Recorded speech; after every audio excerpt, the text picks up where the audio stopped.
100 maycala isle 250 kilometre boşan birime Guangqi GS4 maşina 90% yeni. Maşinninki içine sılıyor olurum soyalmagan maşina 2015-11 ayınınki. Mar rengimi gizep çırayla kahvereng 200 kilometre yerde edgeyak edip etkeldik. Her kanda turdaşka sınakka boşan birime 2015-11 ayının maşinisi peylansı 1'de 3'de çıkıda.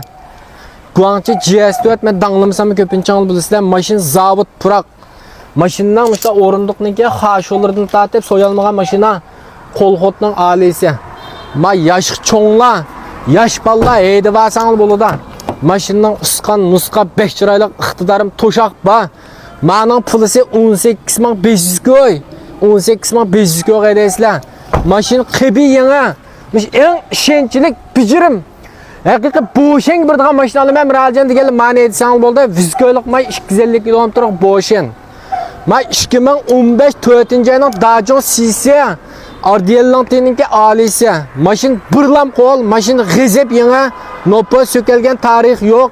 Dükkan derecelik paket. Mani banki qayız qilish boldu. Maşini qishqaq besitime. Alamelli bulup qalsanız yajonlashib qo'ysak boldu.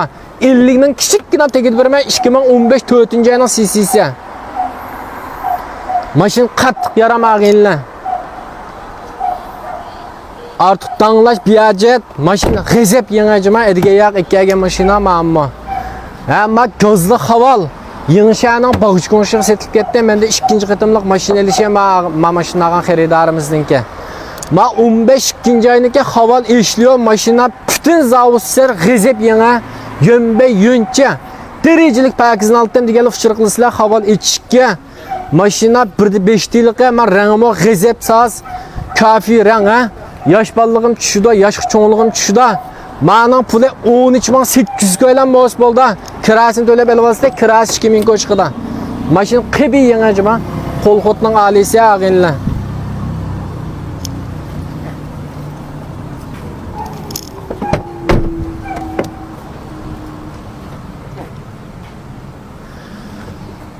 Kimin 5. ayının Nissan Tida. Maşin gizep yenge manımı edgeyağı 200 kilometre nayda edip elip yenip geldik. Dükkan derecelik pakizini alıp gelip fıçırı kılanlar. Zidon xotның alisi. Manın pulisi 2800 koy mukum baha kiran tölep elip alısılar. Şınyen boşan kilercilik çıkılıqlıq. Maşin bek yenge cuma balla. Motor körüpke uskan zavut alette maşindan.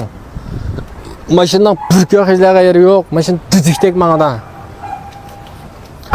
Qağa maşinine ma filmden aygıp urup buraya film uzurap kitip kaldı. İhtiyaç bağlı uçur qilib şaş tursanız bolda qollap bəgəllik rəhmət.